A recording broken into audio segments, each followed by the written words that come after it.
Part 1. First, you have some time to look at questions 1 to 4.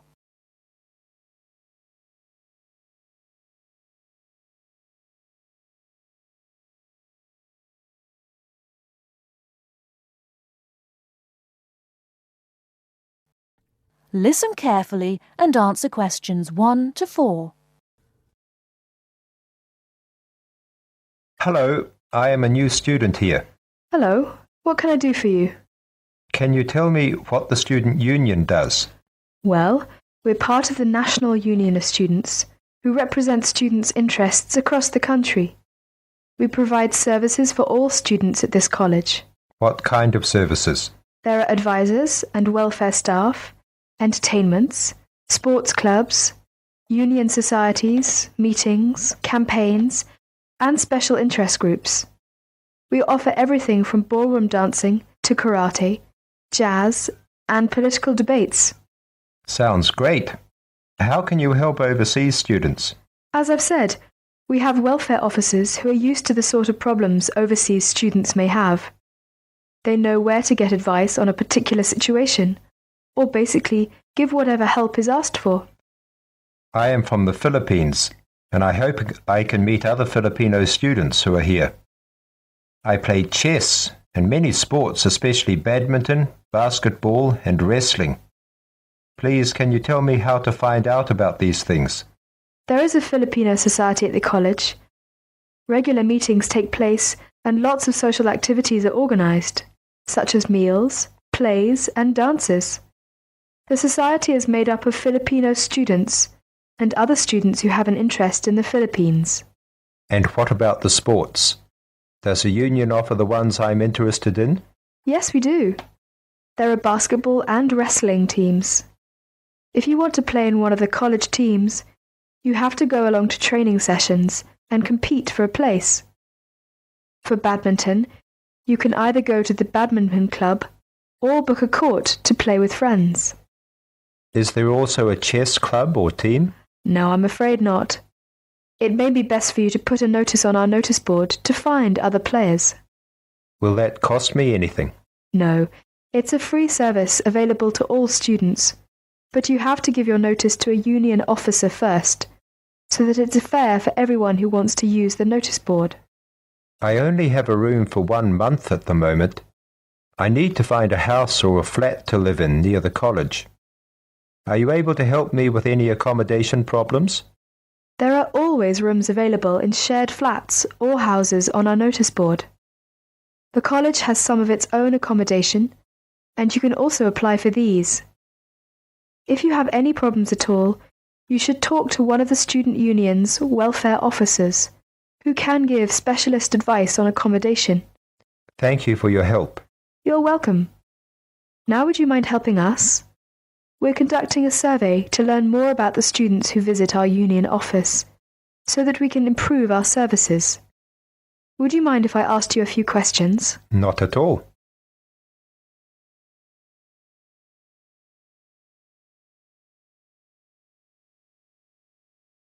Now look at questions 5 to 10.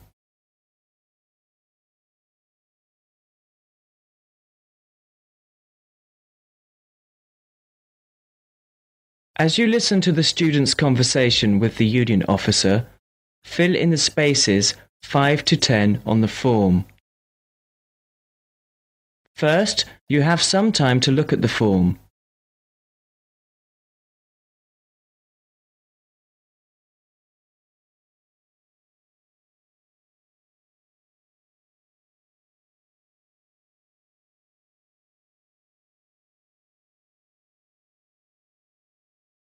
Now listen carefully and fill in gaps 5 to 10.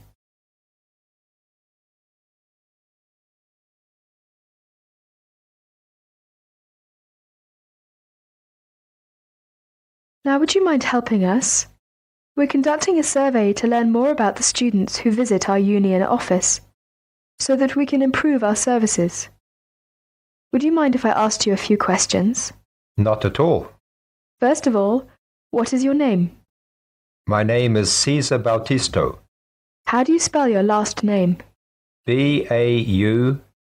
T-I-S-T-O. Thank you. And what are you studying? Development Economics. I see. And how long is the course for? 1 year. It's a postgraduate diploma. What would you like to do at the end of it?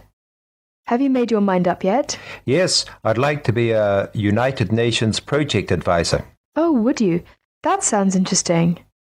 Tell me, though, why have you chosen this university? It's got a good reputation in the field of economics. And you say you come from the Philippines? Yes, that's right. And which city do you come from? Manila. Oh, that's the city I've always wanted to go to. What do you do in your spare time? I go to play games. I love sports. Ah, yes, you mentioned that. Basketball, badminton, and wrestling, wasn't it? Yes, that's right. Okay, that's it. I'll add your name to our mailing list.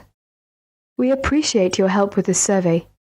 If you have any suggestions, be sure to give us a call or drop by at any time. All right, I will. Thank you. Bye. Bye.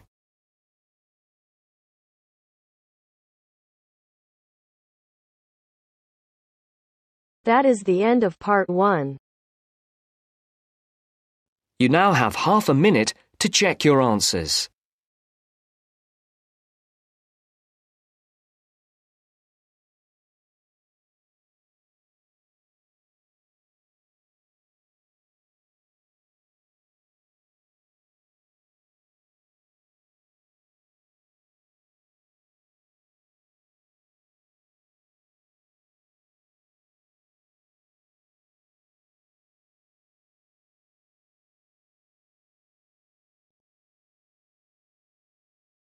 Now turns to part 2.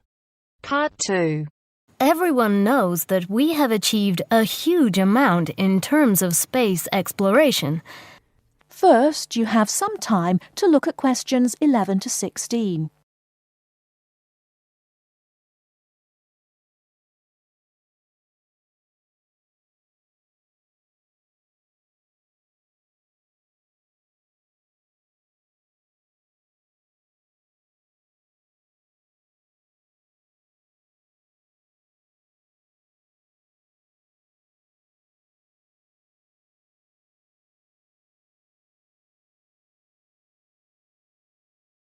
Now, listen carefully and answer questions 11 to 16. Everyone knows that we have achieved a huge amount in terms of space exploration. The space race between ourselves and Russia went on for nearly 20 years, but we were the first to land a man on the moon. At that time, the space race was very close, and the Russians very nearly got to the moon before us. For me, the most exciting invention, and the invention that really showed we were ahead in the space race, was the reusable space shuttle. It was first successful in 1981 and has since been used on many missions. The reusable shuttle can carry astronauts on space missions and can serve as a laboratory in which to conduct experiments. It can be used to transport equipment to space stations or to collect or repair satellites. The shuttle carries between 5 and 7 crew members. When a mission is complete, the shuttle fires thrusters, which propel it back into the Earth's atmosphere. It then glides down to make its landing. Before you hear the rest of the talk, you have some time to look at questions 17 to 20.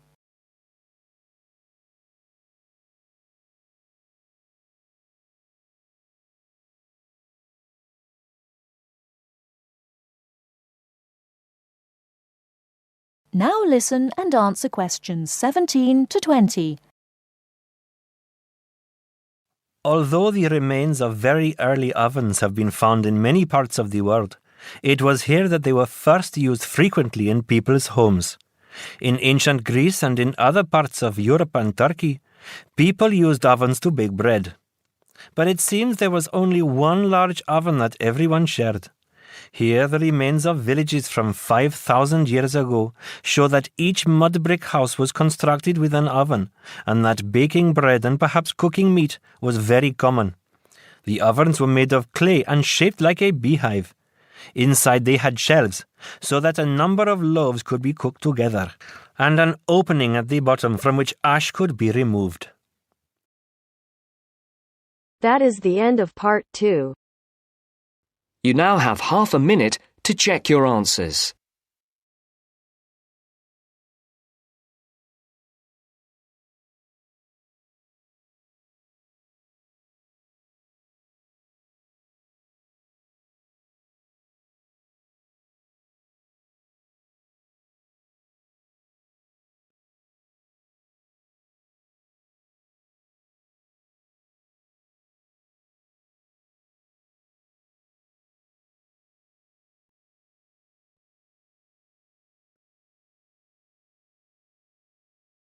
Now turns to part 3.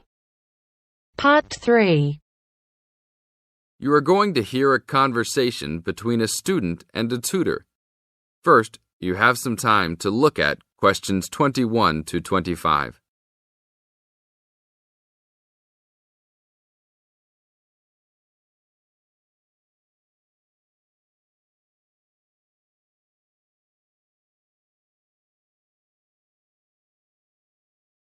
Now listen to the tape and answer questions 21 to 25.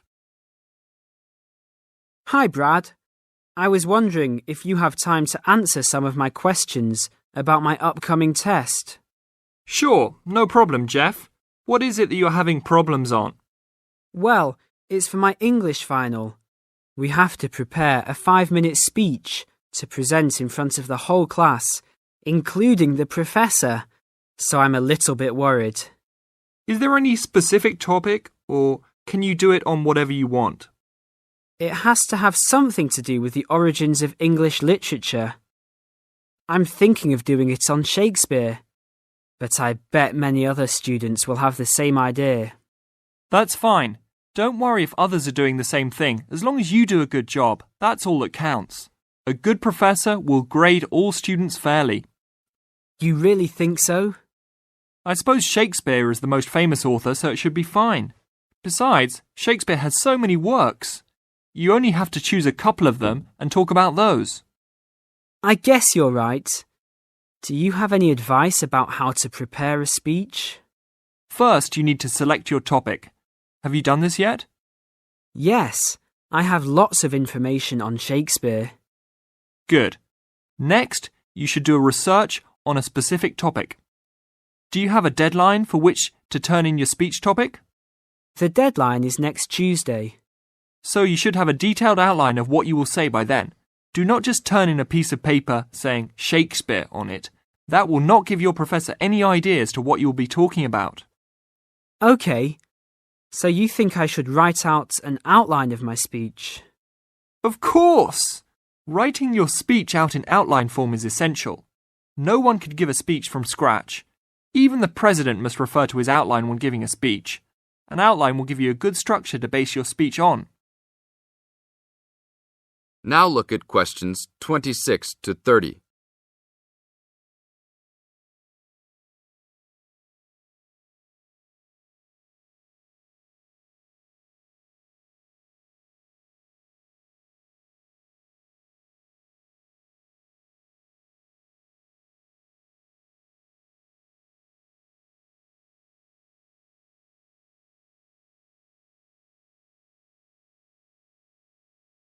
Now listen to the tape and answer questions 26 to 30.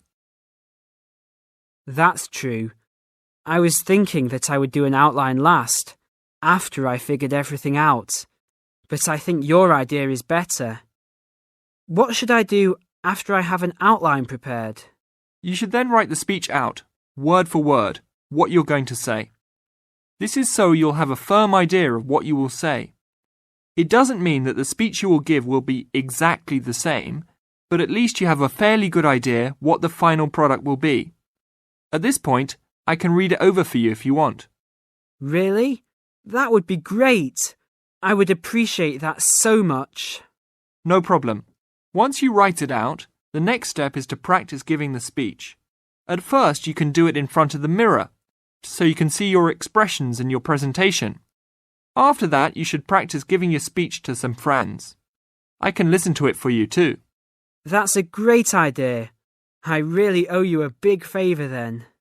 Sure, you can do my Latin homework for me. Just kidding. Seriously, don't worry about it. I can help you with anything you need. So when is the speech due? Well, the speech topic is due next Tuesday. The speech itself will be due next Friday. I can help you any time you want because I have no tests this next week. Besides, I'm an English major and Shakespeare's one of my favourite authors, so helping you out will be no big deal. Thanks so much. Well, I'm going to the library to get started on all this.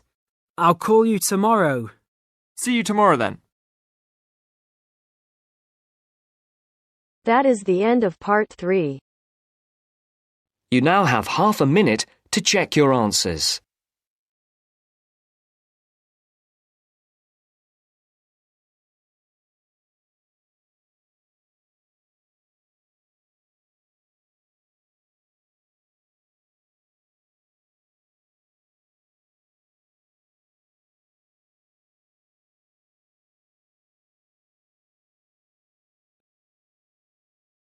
Now turns to part 4. Part 4.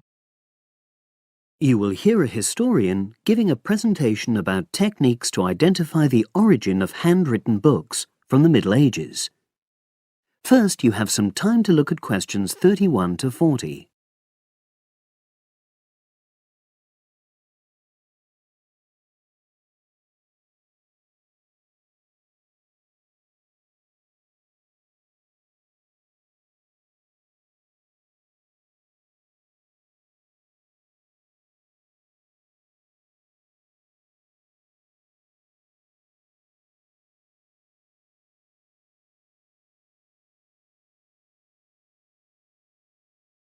Now listen and answer questions 31 to 40. My presentation today is on how the science of genetics is being used to shed light on the origin of manuscripts, anything written by hand, produced in the medieval period, that is, the period between the 5th and 15th centuries AD. As many of you know, thousands of medieval handwritten books still exist today. Some of them have a clear provenance, that is, we know exactly where and when they were written. But the origin of many manuscripts has been a complete mystery, that is, until 2009, when geneticists started using DNA testing to shed light on their origins. But before looking at the new research, I need to explain something about the way the manuscripts were produced, particularly what they were written on. Virtually all were written on treated animal skins, and there were essentially two types. The first was parchment, which is made of sheepskin. It has the quality of being very white, but also being thin. It has a naturally greasy surface, which meant it was hard to erase writing from it. This made it much sought after for court documents in medieval times. The second type is vellum, which is calfskin. This was most often used for any very high-status documents because it provided the best writing surface, so scribes could achieve lettering of high quality. So, once the animal hides had been chosen, they had to be prepared. Where the right materials were on hand, the skins were put into large barrels or vats of lime, where they were agitated or stirred frequently. But if lime wasn't available, then the hides were buried. Both these techniques were designed to cause the hair to slough off and the skins to become gelatinous and therefore more flexible. The next stage was to put the hides on stretcher frames and pull them very tight. While on the frame, they were scraped with a moon-shaped knife in order to create a uniform thickness. For parchment, that was the end of the process. But for vellum, there was an additional stage, where it was bleached in order to achieve the desired color.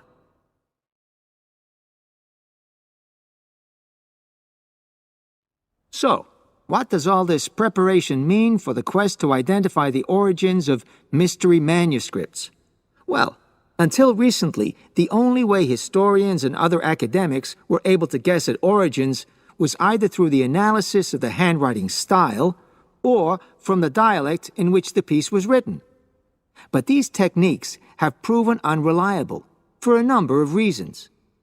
It was thus decided to try to look at the problem from a different angle, to start from what is known, that is, the small number of manuscripts whose origins we do already know. Because these parchments and vellum are both made from animal hides, it was possible to subject them to DNA testing and to identify the genetic markers for the date and location of production. From this was created what is known as a baseline. The next stage was to test the mystery manuscripts, finding their DNA characteristics, and then making comparisons between the known and the mystery scripts. Genetic similarities and differences enabled the scientists to gain more information about the origins of the many manuscripts we had known virtually nothing about up to that point. Now you might ask, what are the potential uses of this new information? Well, obviously, it can shed light on the origin of individual books and manuscripts. But that's not all. It can also shed light on the evolution of the whole of the manuscript production industry in medieval times. And because that was such a thriving business, involving very large-scale movements right across the globe, the new data in turn help historians establish which trade routes were in operation during the whole millennium. Now, if anyone has any questions... That is the end of part 4. You now have half a minute to check your answers.